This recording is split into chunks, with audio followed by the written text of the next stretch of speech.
Welcome back to Tankers Fantasy Football here. Today, we're talking about the AFC East. So we got our studs, got our bums, we got our stock risers, stock fallers. First, kick it off with some headlines here. It's the headlines. And like most of America, Kelvin Benjamin is overweight.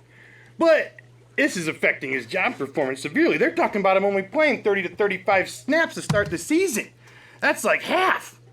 At that point, how many targets can he really get in this Carolina Panther offense? I say his third-round draft position at this point is completely overvalued. And I don't think I'd feel comfortable taking him until at least the fifth. What do you got for us, Travis? All right, many of you guys know there's this big, huge draft show ordeal on a pretty famous sports channel. But I've got one problem here. The guy was asked, give me a surprise stud who's not going to perform this year. You know what the guy says? Matt Ryan. Matt Ryan. I'm missing a couple things here. First of all, I didn't know Matt Ryan was a fantasy stud. Not for the last 2 years, at least. And why am I worried about drafting him at his current 13th round value? It's absolutely absurd. Give me anybody. Give me anybody that did good last year that hadn't even done good in the past. I don't know. Give me Adrian Peterson because he's aging. Give me a Devontae Freeman. Give me Devontae Freeman because... Give me a Cam Newton. Any one of those guys. Anyone. You're getting paid.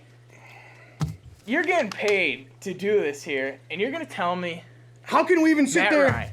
And you can't even base an argument. At least if you say something like Cam Newton, people will be like, whoa, I don't know. Cam Newton's the man, this and that. Nobody's going to come at you with that with Matt Ryan.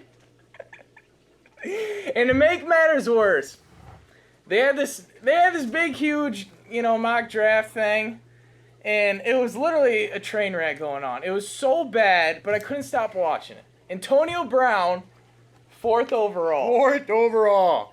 Even if they're doing standard, that's belligerent. And that was the first receiver off the board. Allen Robinson, 24th. 24th. Jordy Nelson, not till in the 30s. And at that point, it was turned off. You're talking Allen Robinson. His value even goes up from PPR to standard because he's not really that catch guy. He's that yardage guy and a touchdown guy. And they're taking him. They're taking him into the second in a 12-team league. Who are you taking over? Who's the 20 other dudes? You guys show me the 20 other dudes going over him because that's completely insane. All right. Here we go. AFC East. AFC start it off. East. Give me some studs. Going studs. Lead off. We're going with the man beast. The man amongst boys. The God amongst men. Rob Gronkowski. He's on a whole nother level, people. And that's what makes him so great. You have Rob Gronkowski. Your running back or your wide receiver, too, might be a little... But that's okay, because Rob Gronkowski is the great equalizer. He's going to go out there, and he might outscore your opponent's tight end from anywhere to 10 to 15. And that's making up for that loss that whoever Chud Monkey you got out there. You even got J-Stu at RB2. Whatever, Rob Gronkowski's covering that for you. But every time, the problem with Rob Gronkowski, every time he gets tackled low, my heart stops just a little bit, oh. That's really, the only thing that's stopping Gronk at this point is injury. I mean, no defender, you get a linebacker on him, you got a safety, you got a corner, you double team him. Safeties are too small, linebackers are too slow. He's the man beast. Can't be stopped by own men. You got to triple team him to even think about having a prayer. And then he still whoops you. And the thing, I feel like the first 4 weeks, people are worried, no Tom Brady.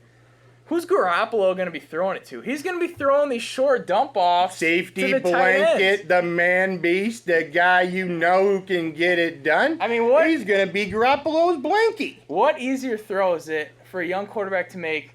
Tight end, huge target, right over the middle, right in front of your face. Right down the seam to the man beast himself. Now let's look at, probably the number one wide receiver coming out of the East. We'll say Brandon Marshall. He's our next stud. I would say at this point, target monster. And his stock especially went up. He was being drafted, turn of the second or third. I wish I could have drafted early so I could have snagged him in that third before the Fitzmagic came back to town. Because that's value, people. Since the new deal with Fitzpatrick, he's going right around the turn from the second to third up to the turn at the first and the second. I've seen him going into the first. No, latest pick was like 15th, 16th overall in a PPR. This guy is a target monster. He's a red zone threat. And Fitzmagic apparently loves him. The only thing I am scared about, he's not a young guy, but that part doesn't bother me. It's that last year was his career year. He's had some great years. You look at Denver, you look at Chicago. There's even some Miami in there, but... Oh, this is his fourth NFL team, isn't it? This is his fourth NFL team. That's journeyman status. Because the man does have a little bit of an attitude problem, but he seemed to have got that under control in the last couple of seasons. He loves his quarterback, and it's very obvious that the quarterback loves him back. Loves him. Now let's talk about, I'm saying, the best running back in the AFC East, LaShawn McCoy. Now, if you're drafted in the first 5-6 picks of your 12-team PPRs, and you're looking to go wide receiver in the first 2 rounds like I'm going to, in the third round, early, mid, third round, LaShawn McCoy is your boy. He's your boy, people. If he's on the field playing football, he's low first tier running back all day with top 5 upside, dare I say, top 3. The workload in Buffalo is going to be extreme. Nobody's going to run the ball more than the Buffalo Bills. You got no Carlos Williams. He was his main threat last year. This year, he's apparently just working on his dad bod in the offseason. Carlos Williams also overweight and dropping dirty. And this other guy, Goodwin, is that his name? Getting DUIs out there. He is LaShawn McCoy's the last man standing. And I know it's unofficial at this point, but Carlos Williams, last time I saw, is 5th on the running back depth chart. He's fallen out of the coaching staff's favor. He scored 9 touchdowns last year. And what was he still? He was still the 39th ranked running back with 9 touchdowns in a year where running backs were filth garbage?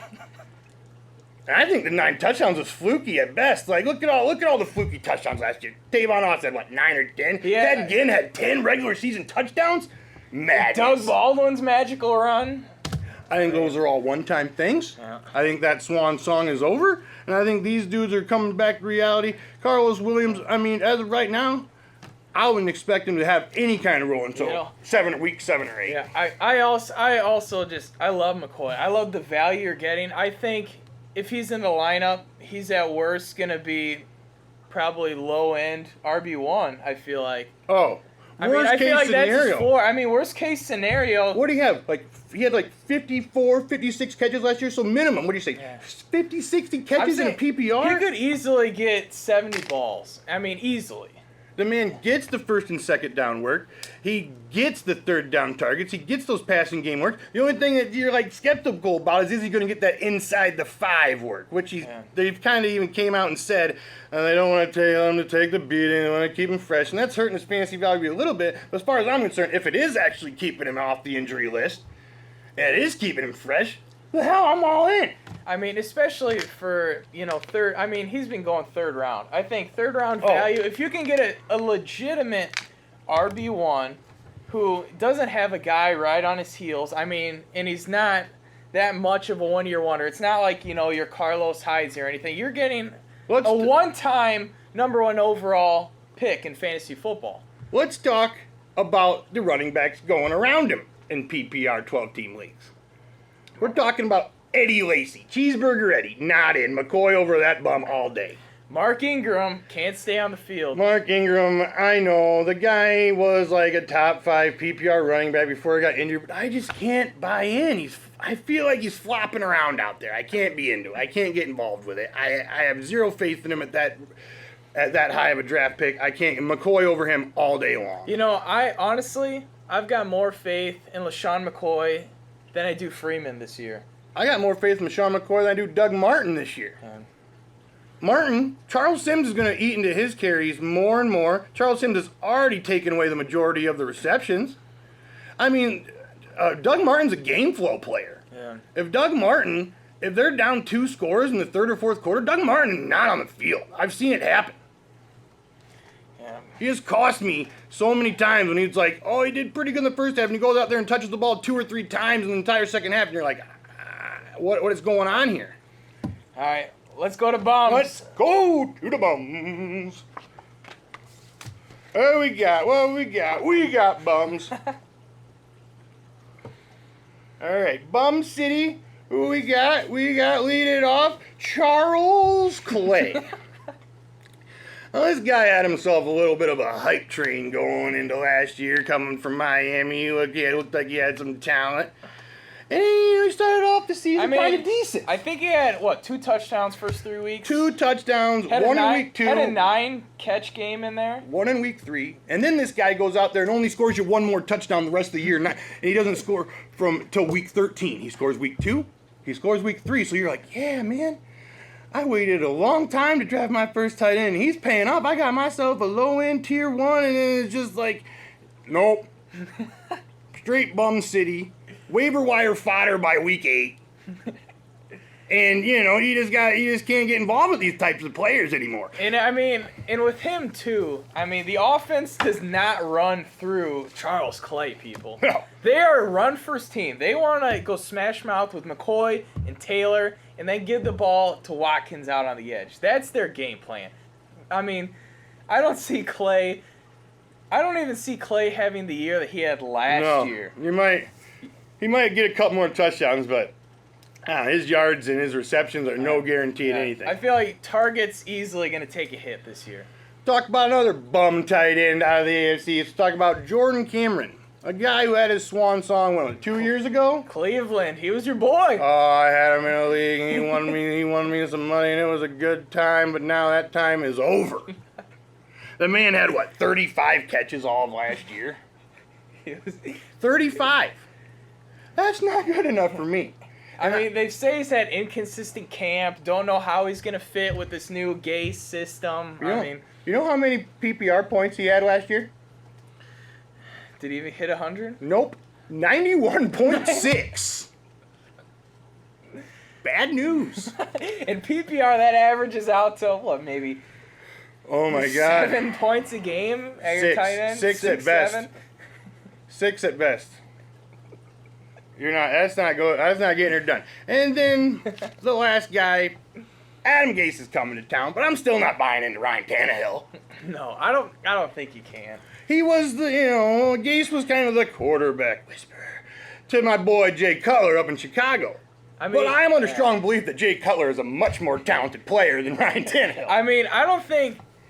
I don't think anyone could possibly argue that Cutler has far more arm strength. He's just overall, he's head and shoulders above Tannehill. The guy didn't even play high school, or he didn't even play quarterback in high school. I'm pretty sure Jay's transitioned as a receiver to a quarterback in college. Jay's problem is he just needs a Snickers every once in a while on the sideline to keep her going. Get that sugar level He gets a little fuzzy-eyed out there, doesn't know what he's looking at. You gotta get him the Snickers. Especially on them night games, Bears. You think, Parker is coming along. I think Parker's going to get it going out on the edge. Landry, I think, he's a decent guy.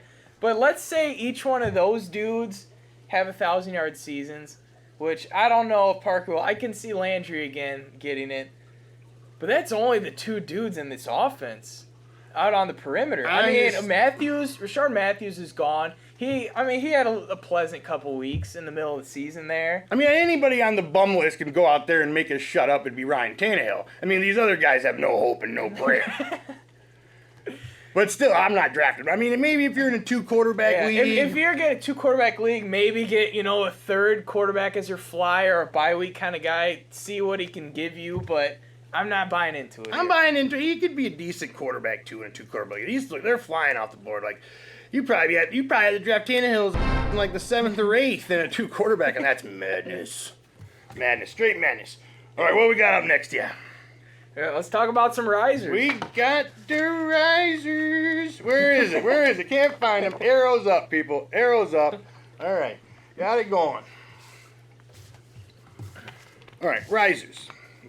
We got the guy we were just talking about here.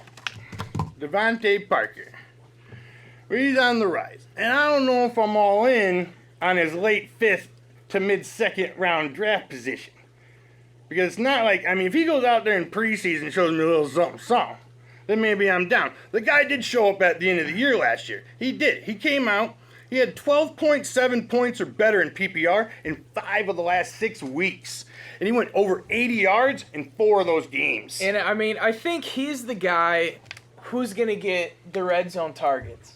I mean, Landry, he's more of your Edelman, 10-yard average, little stuff over the middle. I think Parker, he's going to be your guy who's got a little bit more athleticism, can go up, get the ball. He might get you, somewhere in the 7-8 touchdown range. Devontae Parker, the thing that I'm kind of on board with is Devontae Parker is a prototypical Adam Gase #1 wide receiver. I mean, Gase, he loved Demaryius Thomas. He loved Alshon Jeffrey. And those dudes are very similar in stature to Devontae Parker and skill set. I mean, it's hard to forget people, but he was a pretty high first-round NFL pick. I mean, it's not like this guy was some schlub 4th, 5th rounder that, maybe Gase can, help him out here. I mean, this is a guy who they drafted to be the man for Tannehill. I'm on board if he's your 3rd wide receiver. If he's your 3rd wide receiver, I'm on board. I think right now he's getting drafted mid-7th. I mean, he's around guys, like the Marvin Jones, the Crabtree, Sterling Shepard, even like a Kevin White. I feel like 7th, 8th round is the rounds you get your flyers at receivers. I'd take all those. I'd take him over all those guys you just said. Even Marvin Jones? For the upside, I'd take him over Marvin Jones. I feel like Devontae Parker has a better chance at winning you leagues than Marvin Jones does. And I like Marvin Jones. I really do. But if anybody's going to go out there and get you double-digit touchdowns and 1,200 yards on 80 catches, I think it's Devontae Parker, not Marvin Jones. I think Parker, he's your dude. If you draft him maybe as your wide receiver 3, I'd say maybe even a 4. I think he's got legitimate wide receiver 2 upside by the time the season's done with. I mean, I think... Oh, legit. I think... He could be a top 15 when it's all said and done. Right. I mean, it's going to take some magical ways, and Ryan Tannehill's going to have to be better than I just said he was. Are you starting him week 1? In a 2-flex league, 12-teamer, I think you got to. I don't think... if you drafted him, I think you're forced to at that point, because you paid that 6th, 7th round price, and that's a starter. That's a starter. Even if you haven't taken quarterback or tight end at that point, a 6th round pick's a starter. Yeah, I mean, you gotta love Parker's upside. Gotta love Parker. Well, we got some black unicorn. He's kind of trying to take over that murder and Aaron Hernandez role that they had going on a few years ago. But I don't know if he's in. I don't think he's even anywhere near close as talented as Aaron Hernandez. But he is a very big body. I'm a believer. At his average draft position, I am totally a believer. I mean, I don't even know. He's like pushing in the teens for draft position. It's ridiculous. I mean, I feel like he's a guy. I mean, as far as Gronk handcuff goes, that's your boy. I mean, if there's ever a handcuff and tight ends, this is the best tight end handcuff to ever exist. Ever. I mean, right now he's going about the 10th or 11th round. People aren't drafting him to start him. I don't know why people aren't believing in this guy. I mean, I truly believe if you're waiting on a tight end, I think you can wait on a Gates and he's going to produce. I think you can wait on a Martellus Bennett and he's going to produce. And I think they've got low end tight end 1. I think in a standard league, Martellus Bennett's stock even goes up higher because he ain't going to get those catches, but he might get them touchdowns. And I mean, PPR, I'd say, he'd be if Gronk plays this whole season, he's going to be lucky to be a top 15 tight end. But he's still going to be able to produce for you. I think he'll still get about 50 balls, 50 catches, maybe 600-yard range. But I think I really think he can push double-digit touchdowns. I mean, I think you can write him down for 6 or 7 right now. I think that's absolute floor. I agree. I mean, I think you write him down for 6 or 7. I would not be surprised if him and Gronk both hit the double-digit mark. That wouldn't shock me one bit. Not at all. Not one bit. They could be the top 2 scorers of the New England Patriots. And here's the thing. Why not? Here's the Who's thing. getting them red zone targets besides Gronk and the corn? I mean, Who's getting them targets? I mean, you cannot count on Edelman playing 16 games. Not at this point. I used to really like the guy, but he's getting into that scary. Who's their second receiver right now? Harbor? Oh man. I mean, Amendola? I think he's the third, maybe. Who They might have Harbor in as the second receiver there. And Well, I mean, the Patriots outside receivers are never good unless your name is Randy Moss. I mean, they've already said How many shows have we been through? Aaron Dobson, Kendrell Tompkins, last year. LaFell had his decent year. He was like a top 20, top 15 in PPR. He had his thing. But bottom line, New England But he was no more near a super stud. New England is going to run a 2 tight end offense pretty much all year. They're going to have 2 tight end sets. They're going to have Edelman out there, and then, they'll have their Deion Lewis, maybe some James White action. I think we're looking at a minimum of 60-70% of the snaps for 2 tight ends. For the 12 package. I would even say more. I would not be surprised if they push. I'm not surprised if they're going to push the 80% mark. And if they're winning games, they're definitely running it out there because Corn's a hell of a blocker. And he always was. And every single time they're in the red zone, I would say 100%. I would say 100% when they're in the red zone, they're going to have 2 tight ends out there. Definitely then. The only time they might not have 2 tight ends is like third and a mile, third in the parking lot. Third in the parking lot. And at that point, which is normally fantasy garbage points, I mean. They're in the parking lot, They're split Gronk out wide, bring in 3 white dudes, and throw it out there.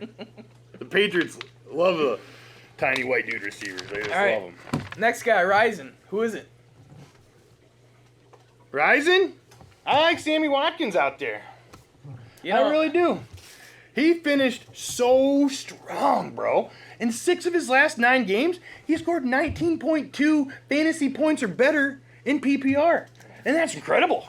I mean, yeah, 5 of those games over 100 yards. And with this too, I mean, who else are they going to throw to? I think if he's on the field, I think they're just going to force feed Watkins.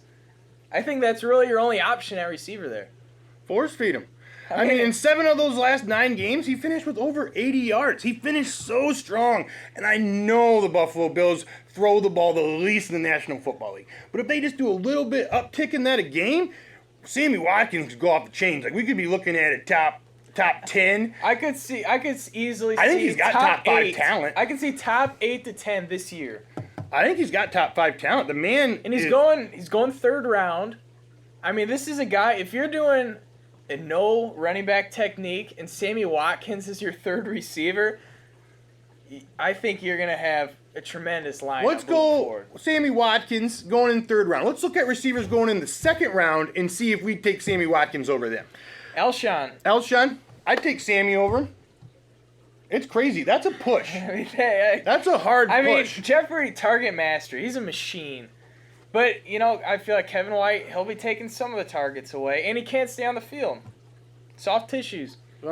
He has. I mean, Sammy has his injury problems too, but they've never really been soft tissue. They've been like freak foot injuries. How about a Demaryius Thomas? See, it's so hard because Demaryius Thomas is also a target monster, but I mean, I think Demaryius Thomas might have had the quietest 100-catch, 1,000-yard season in history last year.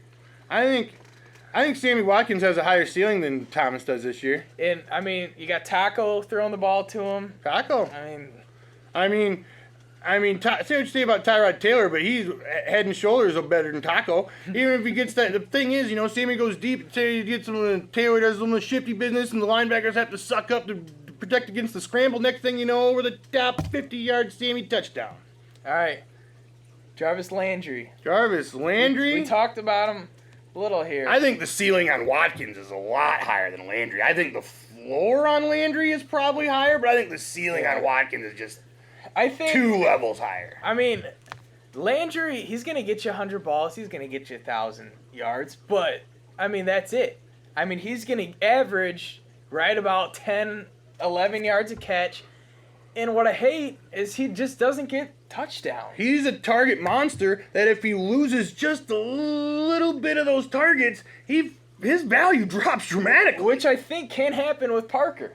I mean, because he's not getting those yards. He's not getting yards a catch. That is not a thing. If he's not getting those targets, he's not getting those. If he's not getting those 8 or 9 catches a game, he ain't producing for you. And I said about what he had, four, maybe 5 touchdowns last year. And that's your wide receiver 1 on the team. I mean, the last 6 games, I talked about Devontae Parker finished with 12.7 points or better in the 5 of the last 6. He outscored Landry in PPR in those last 6 weeks of the season. He did. And I think that's going to be the story to come this year. I like Parker's ceiling a lot more than Landry. I'd rather have Parker in the 6th than Landry in the 3rd. I've seen Parker go even 7th, 8th. I mean, I've seen 7th. I've seen consistent going into the 7th. All right. But I don't know. I think if you want him, you got to take him in the 6th. I mean, if you love him, you got to take him there. But, I mean, back to Watkins. I think he's going to be a target machine. I think he's going to be pushing double-digit touchdowns. I mean, if he stays on the field, I expect tremendous season, especially at a 3rd-round value. All right, we got another riser. I don't really like this riser, people, but he is rising up boards because, he is what he is. But Arian Foster, I absolutely hate him.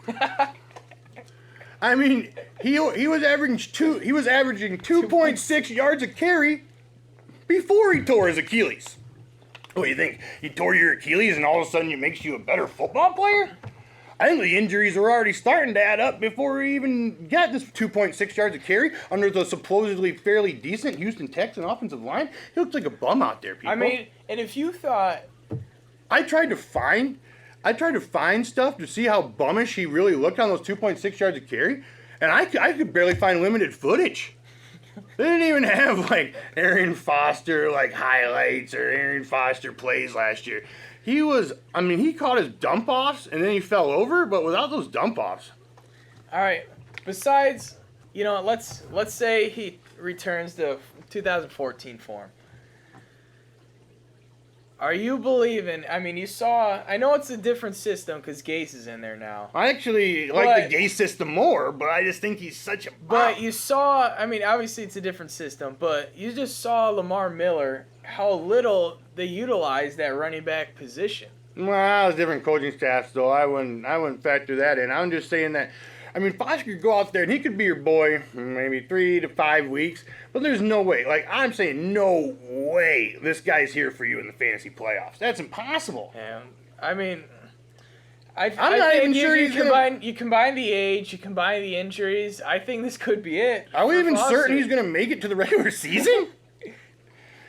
Because there's no certainty. They haven't let him play in a preseason game for a reason because they're afraid that his frailness is he's just gonna implode. And one thing that I really hate is ever since he got signed, his average draft position right now is the 5th round.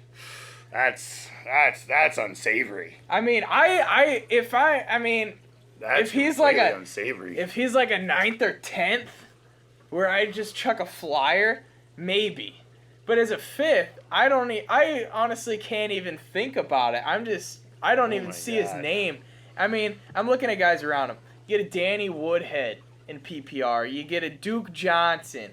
Even a Gio or Jeremy Hill. Oh, I'd take all 4 of those guys. All 4 of them. All 4 of them. I don't even like Woodhead. And I'm kind of souring on Gio. But I like... Jeremy Hill in this late 6th round average draft position is a value. I think if you want to win drafts this year, Jeremy Hill might be the best 6th round pick you could ever make in your life. You want an RB2 that is a touchdown hawk? And for some reason, I know he looked like a bum out there, but they're still looking to give him 1st and 2nd down carries. He's getting drafted at the end of the 6th. That's your RB2 of destiny. He's getting drafted at the same time as D'Angelo Williams, who at best is going to give you 4 games. You're getting a guy who's going to give you RB1. He might be the sexy boy for those 4 games, but then that song and dance is over. But Jeremy Hill, who's to say he can't be that sexy boy he was 2 years ago? Where, I mean, last year at this time, we were talking, is this guy a first rounder? If you don't have Bell, you have no business taking D'Angelo Williams in the 6th. That is ridiculous. I mean, last year... I'd be hoping I'd get him in the 7th or 8th. But if you have Bell, you kind of got to pay that piper. I feel like you have to pay up. If you don't have Bell, what are you doing? What are you doing? Drafting D'Angelo Williams in the 6th if you don't have Le'Veon Bell. That is ridiculous. I mean... Just so, that guy can't get him. So... Now you don't have a flex play after week 4, you bum. I mean, I'm telling you now, people. Jeremy Hill, I mean, they've already said they expect his role to be the same, if not more. Gio got his new deal, but they said they would not expect his workload to be any greater than what it was. I mean, they're going to feed the rock to Hill. And with Eifert out part of the season and all the other targets gone, they're going to have a lot of 2 running back sets out there. Oh, yes. Oh, let's go to the Fallers. How you feel about that? Go to the Fallers, turn these arrows down for you. A little down. I think for Faller, I mean, we're kind of going from the Foster, and I think you got the Ajayi. Yeah, Ajayi. I'll tell you, people. I really like this guy. They got in the gas mask guy. They brought him in. They got it all going. Their offensive line was looking way better. You know, he was on the up and up. No real competition. And I don't even like Foster. And it's not even Foster that's bringing me down. It's the fact that they put him out there week 1 preseason. We're like, hey, dude, Foster's here. Hey, catch this dump off. Almost gets it intercepted. I couldn't believe it. At that point, if I could cut him and not look like a jerk off, I would have gone and done it. But I'm gonna stick it out with him, baby. I'm gonna ride it high, and hopefully somehow, some way, the lights turn on. And Foster's gonna get hurt, so he's gonna get that opportunity. Sooner or later, it's happening. He's gonna get his chance. He's gonna get his chance. But even when he gets his chance, I don't see it. No, you gotta. Even when Foster does get hurt, you gotta temper expectations for like 1 or 2 weeks just to see if he can do anything for you. If for some ungodly reason you had Foster as your RB2. Which I really feel sorry for you. But you must draft Ajayi at that point. You have to draft him. And even if Foster goes down, I am not putting him in. I mean, you can get him for dirt cheap. I mean, he's like was a 6th round pick, and now he's like what, a 10th and 11th round guy. Especially if people saw what we saw when he tried to catch a football, I think that might knock him down a couple more rounds. I mean, Ajayi right now is going about 9, maybe 10. It looked like me out there in the flat, people. It was not good.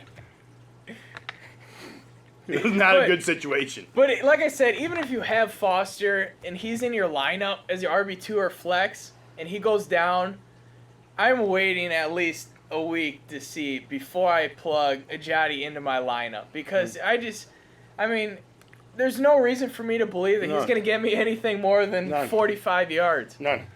All right, we're just going to touch on this guy a little bit because we already talked to him about him a little bit. We already talked about McCoy, but Carlos Williams, I don't know. He might not even be on the roster by the time the season starts. This is ridiculous. He might not even play football. And I mean, if you got McCoy and you feel like he's gonna be the handcuff, I guess you can get him in like whenever you want. I mean, he's pretty much undraftable at this point. But if you get McCoy and you've already got your defense and your kicker, and it's the 20th round.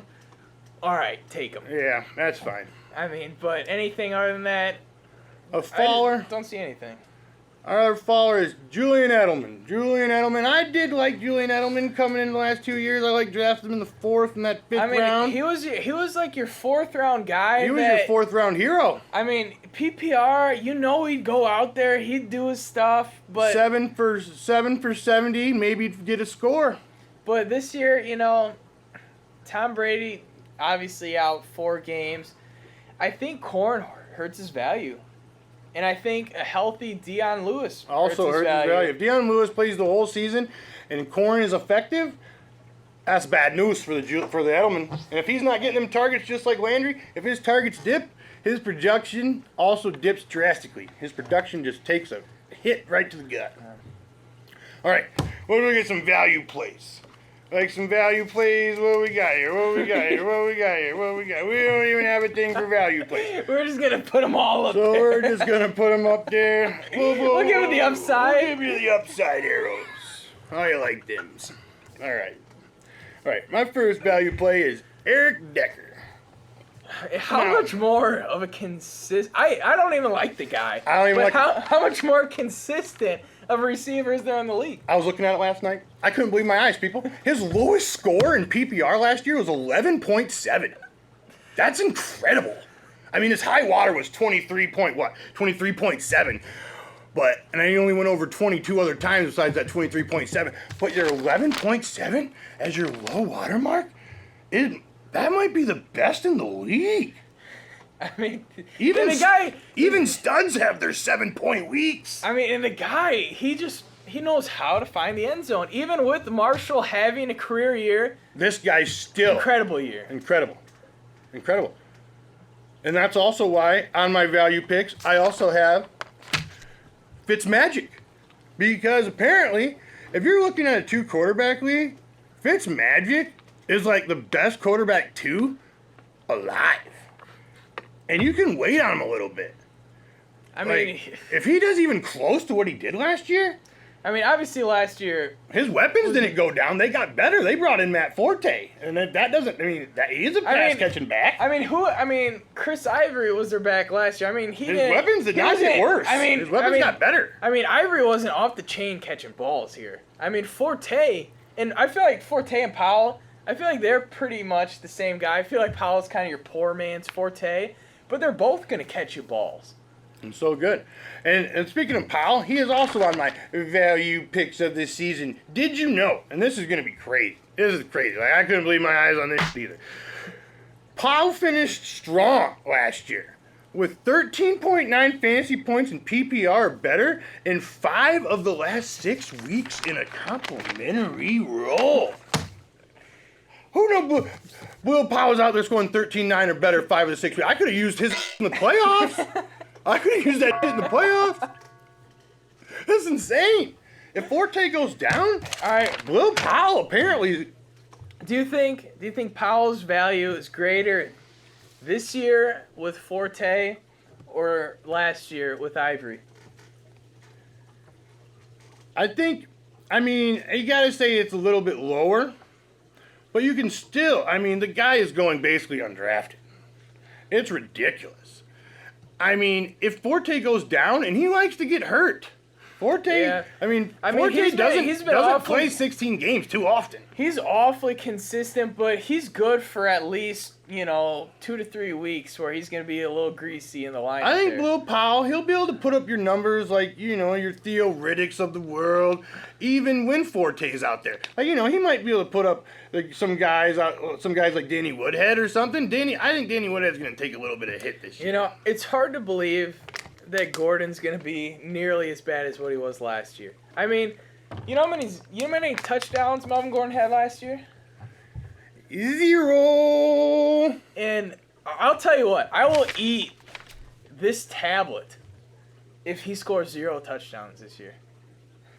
I think it's impossible. I can't see it happening. And the thing is last year, even how much he sucked, they just kept feeding it to him. He did not look spry. He looked spry the other day in preseason, though. They just... And the thing with Woodhead, he's around the 5th round value. If Melvin Gordon does anything, I think that 5th round value falls off a cliff for you. I think Woodhead's stock turns to dirt. Oh, that's why I'm not on it. If Gordon does anything, if he gets more than 0 touchdowns this year, I think Woodhead's stock's way down. If he can get his head out of his ass just a little bit and start averaging 4 yards a carry, that's going to kill Woodhead stock. If they start using Melvin Gordon in the red zone, and that's where Woodhead feasts. If they start using Melvin Gordon in the red zone, this could get very bad for Woodhead very fast. Powell's going 9th or 10th round. And, I feel like, what do you think? Are you drafting that backfield? I like drafting that back, though, because you can get both of them at good value. You get Forte in the mid to late 4th. Boogans is getting in. Oh, Duggins is around. Get out of here, Boogans. All right. But back to what I was saying. Powell, you can get him so dirt cheap. He's like, and if Forte goes down, I think he's top 15 running back for the weeks that Forte's not available. You know he's going to catch them balls. He becomes a 3-down back, in my eyes, if Forte goes down. So if you draft Forte, you pick up Powell anywhere from the 15th to 20th round, wherever you feel like this is the time to pick up Will Powell. And he's not going that low. And you feel is he not? Where is he he's going? He's going like 9th, 10th. Are you serious? Yeah, I mean he's going in like the Yeldon range. People are starting to respect my boy, Will Powell out there. Are you going Powell or Yeldon? Powell. People are starting to respect my boy Powell. I mean, let's just kind of see some other guys we got around here. Maybe Powell should have been a riser. Tavon Coleman. Well, we got the risers sign up for him. It was destiny. Do you like Tavon Coleman or you like Powell? Who you take? I take Coleman. Yeah. I think the ceiling's way higher on Coleman. I mean, if you don't know here, people, Coleman was drafted pretty much single-handedly by their offensive coordinator. This guy was drafted to be the dude. To be the guy. Starting running back coming in the year. Looked decent to start. He looked good. He looked flashy. I think he had, 80 yards? He lost his job to injury. And Freeman pulled a LaDainian Tomlinson for a few weeks. Went out there, and he got, Tevin Coleman got Drew Bledsoe last year. He went out there, looked solid. I mean. Got dinged up. Freeman came in, looked like the man dingo. And that's all she wrote for that year. But I think this year, Tevin Coleman might be this year's Devontae Freeman. I was just gonna say I can see their roles completely pulling a U80. I think They're pulling Tevin a Coleman. 180 this year. Somebody asked me the other day, who is this year's Devontae Freeman? I said, I know it sounds crazy, but I'm going with Tavon Coleman. I agree. I mean, he had his stretches in there. Freeman did, but kind of tapered off toward the end of the year. And really, Freeman, it's not like this guy's running, 4.3 and full of athleticism. I mean, he just kind of was there. Once? I mean, what PPR? He was getting 8-9 catches a game. But, I mean, I can't see his production staying at that level. No, I just can't see it happening. All right. I think that wraps up our AFC East show. All right. Glad to see you guys. See you guys next time. Thanks a bunch for watching. We'll catch you later.